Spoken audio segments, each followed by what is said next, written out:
This is Redefining Trade, the podcast brought to you by TradeWindow to shine a light on the future of trade. Every month, our host Peter Foyston will be joined by those who are shifting the dial for trade across New Zealand, Australia, and Asia. We will be exploring the latest thinking on trade innovation, supply chain management, export trends, digital trade, blockchain, trade law, trade in the face of COVID-19, and we'll be opening a whole new window on the world of exporting. So now we're going to change tax. Okay, so running things back a little bit through the years, have you found that there's a best way in terms of convincing and encouraging the adoption of digital solutions and software? Can you give a bit more insight about how that journey has over the years? Absolutely. Look, there's no one single bullet answer, to how digital and data-driven technologies can best be implemented. It depends on the settings, depends on industry, depends on organization, depends on the level of maturity. Often it also depends on the appetite for change, because implementing technology actually is mostly change management, believe it or not. However, if I was to take a step back and kind of just take a macro look at this whole digitization domain, I think the two key things that jump out at me would be trust and inclusion. And I guess coincidentally, that also aligns with the collective view of the Digital Council in terms of how New Zealand continues to transform digitally and what is it that we need to do that successfully. And the reason I say that trust and inclusion are absolutely core to the success of any kind of digital transformation is because without trust, and this is trust in the technology or trust in the people behind the technology or trust in the goods and services that come through a digital platform, for example, so not having that trust means that people and businesses will not utilize the digital technology or the goods and services that are channeled through digital platforms, and therefore you fail. Right? So I think trust is really important. Secondly, inclusion is a very, very important way to achieve trust. What I mean by that is that smart organizations, whether or not that's government or business organizations, include their customers and their own people as part of the journey, the processes of either solving problem or seizing opportunities by developing new kind of digital technology or software systems and whatnot. So it's really important to include those who are going to be impacted by it, right, as part of the whole journey. And that's how you kind of get the necessary input as well as you get the buy-in and the trust that is required for any kind of digital transformation to be successful. And also kind of if you look at the macro level, which is where the Digital Council comes in, it's really interesting that we also decided that the first 3 years of the Digital Council's work program are divided into yearly themes. So we chose trust because we felt that was most fundamental, foundation level for 2020's work theme for last year.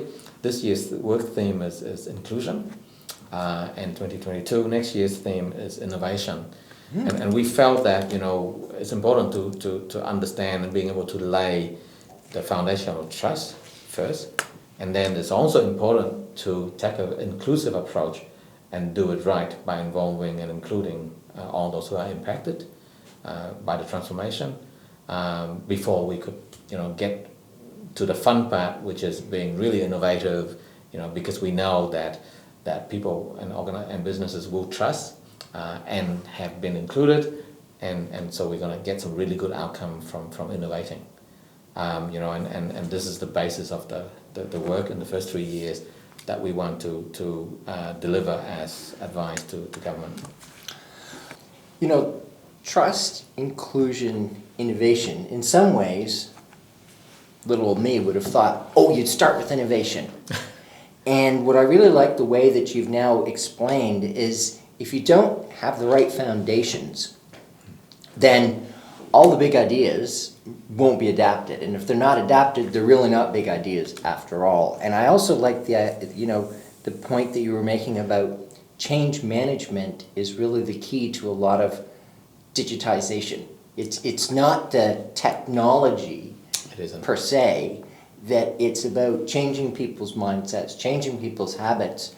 It happens to be changing it to a way which is digital, which has all these advantages. But I think that understanding is a really important thing whenever people talk about bringing in digitization. And again, they start with the hardware, they start with the software, and actually it's the people. And that's where the trust and inclusion are starting with the people as well. So for me, that's a really interesting insight on how to bring about successful change, because innovation or digitization, it's a starting point. But if it doesn't get carried through, it's not successful change. It's just activity and exhaustion. So that to me is certainly something for myself and hopefully the listeners to kind of remember and think, where can they adapt that as well? So thanks very much for that point. Are there any particular pain points across Australasia that we might be a bit naive in terms of the ease of moving towards global digitization of trade? You know, we keep hearing it, we're a trading nation for sure, we're a high value trading nation, we love the fact that we're in the forefront, we talk about signing this digital agreement and that digital agreement, but are we maybe missing some major points here? I think all of those things that you've just described are really exciting, you know, and I think it's really great that we have these goals, these visions in mind, and we work hard towards achieving, you know, these, being part of, and maybe even in some instances leading, you know, a global system for trade and through digital means.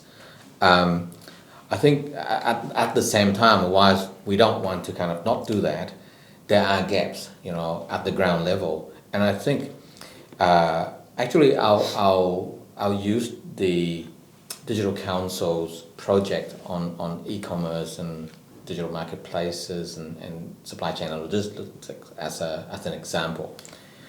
In this project, through the insights that were shared with us by these industry and community groups that we work with, we heard a lot of kind of eye-opening things about, you know, the challenges of digitalization, digital trade and everything else. And that goes back to how businesses transform digitally, right? And so with New Zealand being made up of mostly small businesses, yes, we saw very quickly that, you know, e-commerce and digital marketplaces are really important, right? Especially if you are now, you know, forced into lockdown and you can't see your customers in person, so, you know, you need to get online to some e-commerce platforms and so on to continue to trade. And so whilst that's understood as necessary and important and everything else, and there's an understanding of some positive benefits there, and then also COVID kind of gives you no choice, but it is very difficult for especially small businesses to transform digitally. You know, they're struggling to really focus on running the day-to-day business. They don't have digital skills. They don't have access to knowledge. And then on top of that, you know, they spend 24/7 running the business, so they don't have the capacity, don't have the time. Right. You know, and so there's a whole bunch of challenges like that are real practical barriers to businesses, you know, getting onto e-commerce or digital marketplaces, or, you know, transform digitally, and also, you know, when you look at e-commerce platform, there are homegrown platforms that are New Zealand built platforms, and then there are multinational, you know, global platforms as well.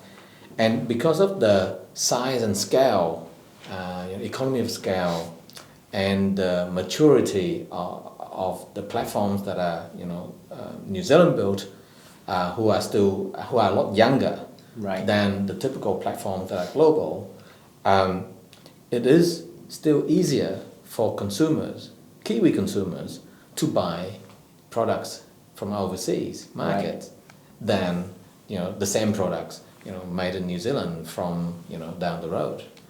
And so there is quite a significant gap there that government, industry, and community kind of need to work together to address.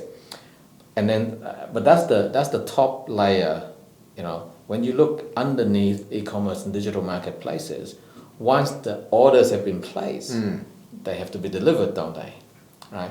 So, for that reason, we then, as part of the project, we dug into the supply chain and logistics layer to really understand what's going on there. And there we heard from our participants that the ecosystem in New Zealand for supply chain and logistics is also still very young and yet to mature, and also small and does not have the same kind of scale. Now, we can come back to that, but what does that actually mean? What it means is that not only is it easier for New Zealand consumers to buy offshore than to buy from local suppliers on e-commerce platform, but the experience of buying offshore is actually better because of a more mature supply chain and logistics capability.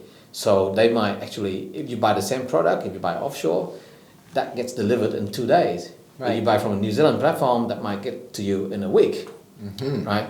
So as you can see, right, these are fundamental to how Kiwi businesses would trade and compete on digital platforms, against international competitors, and as we look closer into the supply chain logistic space, we started to hear from our participants that there's still way too much paperwork along the New Zealand supply chain, and in general, we are behind other countries in being slow a bit slow to adopt international standards for information and data exchange. In terms of digitizing the flow of trade, and so there's a whole bunch of these things that I find both fascinating, but also things that I think it's important that our government's aware of and kind of come together with industry and community to address. And so the Digital Council work on this domain hopefully will be also released in the next month or so as well, which might be of interest, for those who are interested in digital. And is there a sneak preview of a few key things you might be recommending? Off the top of my head, I can't conjure up anything off the top of my head right now. But in this piece of work, what we've done is we've highlighted, because this is actually not our advice. We're not the experts, right? So we actually listen to those who are the experts, who are in the industry, who are the leaders, the New Zealand leaders in e-commerce and digital marketplaces who work with SMEs to help them digitize. We listen to the experts who are in supply chain and logistics, who really work with the challenges and opportunities for digitizing trade. And TradeWindow is one of the participants that we are very grateful to hear from in terms of insights of this. And we provide examples, we provide spotlights on some of these companies, and we're making. I think the key thing is we've made some connections with key government agencies who actually see the opportunity to work with industry to actually close these gaps and advance our trade both domestically and internationally. And is there still, often, as we've talked about this digital divide and the world is moving ever faster, is there hope for us to be able to catch up? Are we still in the race, or do we need to think of going on taking up swimming instead? We swim very well anyway, don't we? So we shouldn't have to worry about that. But we're definitely in the race. We're not at the back end of the race, but we are not at the front. Right. And we do have the opportunity to close the gap and get to the front. because we have the right environment, for digital innovation, and we are a small economy, and so there are things that are more easy to deal with in a small economy than large economies. So we do have the opportunity. I think what is really needed is that industry have already done a lot of work on both e-commerce and on the supply chain front. Now it's time for government to really understand that and that domain and actually get involved, because one thing the government's really good at is scaling something that is successful, right? So government is I think the role of industry is to lead innovation, and then the role of government is to come in and to scale that. Right. And by doing that, by being able to now's the time to kind of jump in and start to look at how to scale, how to regulate, how to broaden, and then how to move SMEs onto digital platforms en masse, to be able to kind of get ahead. And do you think the government has both the expertise to do the scaling and the will to make the choices to do the scaling? So industry has the expertise to innovate. Okay. Government has the expertise to scale. And and you do believe the New Zealand infrastructure of the government has those capabilities? I mean, I would say. I believe so. Okay. I think for the first time ever, New Zealand has a ministerial portfolio called Digital Economy and Communication, right? And we have a minister who has ownership and responsibility of ownership of this portfolio and the responsibility to develop the digital strategy for Aotearoa, and that strategy includes both economic as well as societal Right, the old triangle again. elements, Right. so that we accelerate, but we don't leave anyone behind. And so the minister in person the minister I'm talking about is David Clark. And Minister Clark has also formed a group called the Digital Ministers Group, which include Minister Robertson and two or three other ministers. Big heavy hitters then. Absolutely, because I think that's key, Minister Clark right? understands how key this is, for the future of New Zealand. So to me, I see political will. I see, so far in interacting with government agencies, and I've had many meetings with chief executives in government. I see both, the willingness, the commitment, the capability, the internal talent in government, to work the government machine, and I think. But at the same time, we are a small country. We have a small economy. We have a small government with a small budget.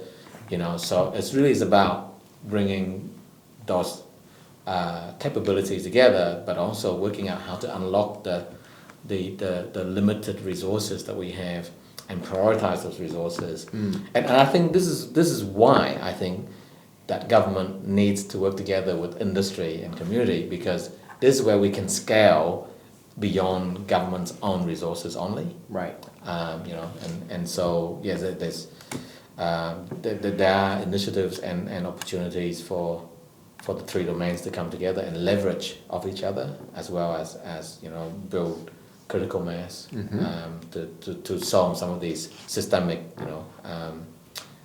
problems or opportunities. Right. Well, it's a hopeful story, so that's always good news. And I think, one of the advantages that New Zealand has is yes, we're small, but we're also pretty competent is in general. And as an immigrant myself, one of the reasons you're attracted to a country is you say, well, they're competent. They're competent in many different areas. Are they competent all the time for everyone? Maybe not, but certainly it's interesting when you talk about the requirements of what government needs to bring together so that the three parts of that triangle can move forward. What's your biggest fear around the whole digitization journey? Because you've obviously been in the forefront for a long time. You've seen lots of triumphs. I'm sure you've seen a few, spills and chills along the way as well. But is you now seeing this? What's your biggest fear around digitization, if I could put it that way, and not specifically in terms of against a certain goal or objective, but you've talked a lot about the requirements and the difficulty of bringing everyone together. So when you lie awake thinking at night of this issue, what's the one thing that you say, wow, I really worry about this? And then, of course, I'll ask you, so what would you like to do about that as my secondary question? Sure. I think at the high level, the challenge that I see is between moving fast, doing it fast and doing it right. Right? So we have industry moving very fast, very driven by commercial imperatives, and rightly so. We have government, moving at a much slower pace, but there's necessity in that, so that there's the right checks and balances.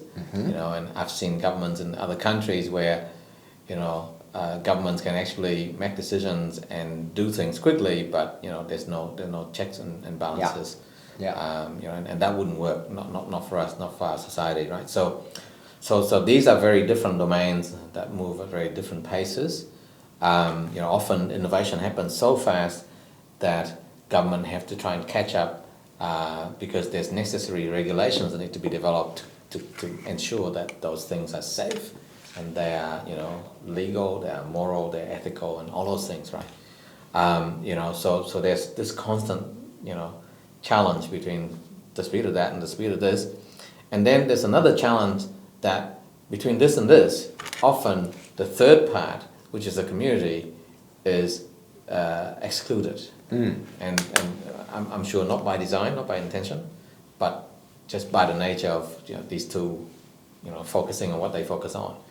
And so that's doing it fast, doing it right, and then the third thing is leaving no one behind. Yeah. I think those are still the three fundamental things in my view that we would juggle between those three balls. Yeah. And making sure that there are some great innovation the industry's led already. Government just need to come on board and support and develop some safeguards and some rails around that. And making sure that community is included in the scaling of these innovation across the country, right? So there's some quick wins, and then there's some very strategic wins that take longer, and we want to take the time. We want to make sure that we get that right, because we are talking about 10, 20 years ahead. How would you like to see things to happen in New Zealand? Okay, I think the question is tangible things, I think. So if you look at the short term, I think there's a real quick win, low-hanging fruit in something called the Digital Technologies Industry Transformation Plan. And this is something that NZ Tech, as an industry partner, has been working together with the Ministry of Business, Innovation and Employment to develop. And this is quite mature in progress, so this is something that government can really pick up and roll out, and really ratify and actually engage with industry and start moving that forward. And this isn't about growing the tech industry. This is about, leveraging tech to grow many industries across our economy. And so this is a very important piece of work that's ready to really be pushed out as a short to medium term win, if you will. And for a slightly longer term, the government is developing the digital strategy for Aotearoa right now. It's in its early stages, and so we're very much looking forward to what that's going to look like, or what are some of the key pillars on that. the idea is, you know, the tangible thing is to actually develop that strategy together with industry and community. Just include industry and community in the process of developing the strategy, in order to I guess harness input and all the synergies, as well as making sure we don't leave anyone behind. And the Digital Council has been informed by Minister Clark, you know, that the work and the theme that we have for our work is in very good alignment with government thinking, you know, about what's really important for the strategy, digital strategy for Aotearoa. You know, and so we're very much looking forward to actually, you know, assisting with that. You know, and that's something that, you know, all of New Zealand can come together and build for the medium to long term. So I think those are the two things I'm looking forward to, that are tangible, that are, you know, implementable, that will have real impact in the short to medium term as well as the medium to long term for New Zealand. And just because it sounds so exciting, short term I totally get, it's kind of like pretty soon. But when you talk about the medium to long term, what kind of time frame are you talking for this important work to start to actually have, as you say, that tangible impact on things? Is it 2 years? Is it 5 years? Where do you think this is really going to start to make a difference for all the three parts of the communities that we've been talking about, industry, government, and the community groups? I think there's already a lot of good thinking on what is strategically important to New Zealand, you know, from both an economic as well as societal perspective, right? So a lot of good thinking already exists, and even initiatives on the ground already exist, you know, in the domains of industry and community. And while this strategy is going to be a new strategy from government by government, I think the process of developing the strategy can actually happen quite quickly if those domains come together to accelerate the process. And I'm not from government, I don't represent government, so I can't set any kind of expectations on or for government. But it is entirely possible that even while the strategy is being developed and refined, but I think we can only refine a strategy if we actually take it and implement it early, right? Yeah. So I would love to see the government actually taking some risks, you know, and try a number of things, or work with a number of things that already exist and see how that you know, how that could help the strategy, right? You know, and learn and refine the strategy as we go along, as opposed to spending the next 5 years developing a perfect strategy, and by then the whole world has already changed. You know, so that's my personal view. Perfection sometimes is the enemy of progress, that's for sure. That's super interesting. And can you talk us through a real example where you faced challenges with collaborative partnerships and how you overcame these challenges? Because there's a lot of talk, collaborate, but we all know it's it's not necessarily an easy word to say, but it's even harder to make happen. It is. Okay, so in this context, I'm thinking about the collaboration between government and industry. Because that's a fairly important subject for many of us. So I've seen many traditional industry organizations take a advocacy approach and a very kind of adversarial approach to working with government to try and lobby, you know, for industry. And that particular approach, you know, works for some things, but not for all things.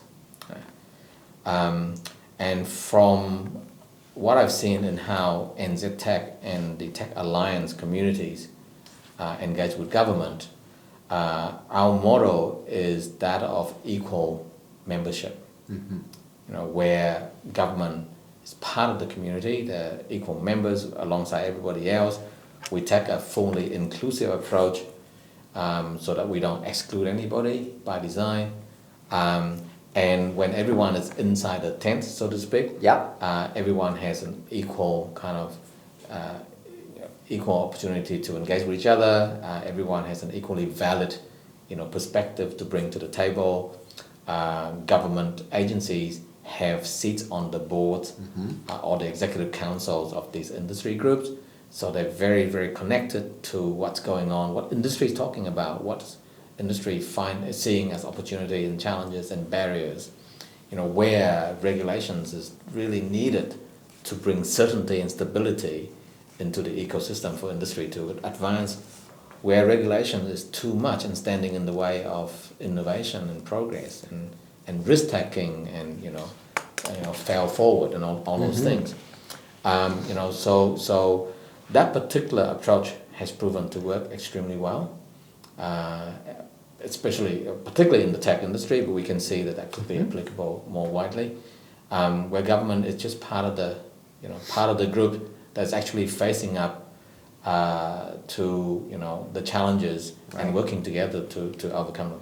And I guess the bit of analogy of the tent is when everyone's inside the tent, they also have a common commitment to the outcome. It's not about someone else did this and someone else brought that, and what can be quite, as you say, quite adversarial, as opposed to now we're all in this together. How are we going to make sure this thing is really going to work? I think that's quite an interesting insight to help solve a lot of challenges in terms of when we talk about collaborative partnerships. What do we really mean that, or do we mean it's still adversarial underneath, and I really want to just get what I want to get? And I think that's fantastic that you've been able to find that kind of big tent common ground, because particularly with something, technology and digitization, these things are broad camps, and they're not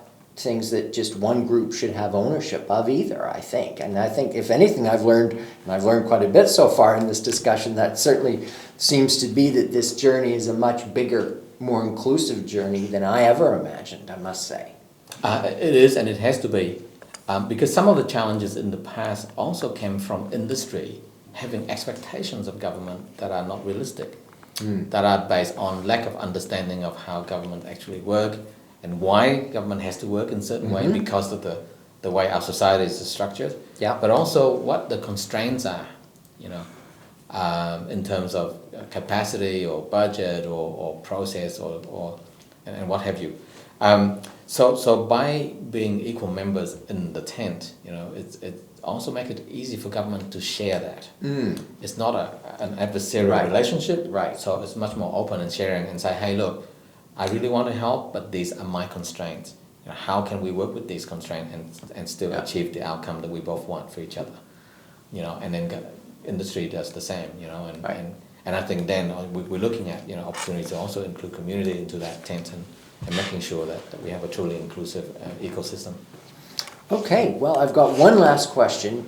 I know that equal access to technology and the possibilities that come with it is something you're super passionate about. I can feel that. Do you have one big goal in this space that you'd like to achieve in the next 5 years? Great. I think one thing that I've learned with all these different lines of activities and work in government, industry, and community so far over the years is that it's really important to not dictate one big goal, right? So the bigger the goal really requires the bigger the group that sets that goal together. I think that's really, really important. So it's not so much being on the Digital Council and chairing that isn't about setting that one single vision that I or the 7 of us believe is the right thing for New Zealand. It's about actually working together with the rest of New Zealand to actually set our collective goals. And so because of that, I think for us, the important things that we want to see over the next 3 to 5 years include, delivering some good advisory work to government on trust, inclusion, and innovation. I think really delivering good work there is very, very key, because part of that work helps us set collective goals that are achievable and that we know how to get there. And the second thing is to continue to support government in implementing the recommendations that we make as part of our advice, which comes from our work. And to continue to connect government, industry, and community. I think there will be an ongoing need for something like a digital council who sits in the middle, who are independent from all three, but who connect the three together. That is really important to continue to do as part of our work. But most importantly, continuing to listen to New Zealanders for what's really important, out there, so that we can help, inform government and channel those voices to make sure that no one's left behind. Well, thanks very much for coming on the show, Mitchell, and we're big fans of your work, so to speak, and TradeWindow, we're really looking forward to seeing the outcomes of the work that you're doing with the Digital Council. Obviously, it's something which is both important but large, but recognizing it really is taking a lot of different people to make it so that it sticks, so that it actually is meaningful change, as opposed to, as you said, you need it to be done right, but you also need it to be done fast. So thank you so much again. It's been wonderful. And to our listeners, we love to hear any questions or suggestions that you have for the Redefining Trade podcast. And look out for our contact details in the show notes or emailing us at redefiningtrade@tradewindow.io. Thank you very much. Thank you, Peter. This has been Redefining Trade by TradeWindow with our host Peter Foyston. Thanks for listening. Make sure you hit subscribe and keep an eye out for the next episode.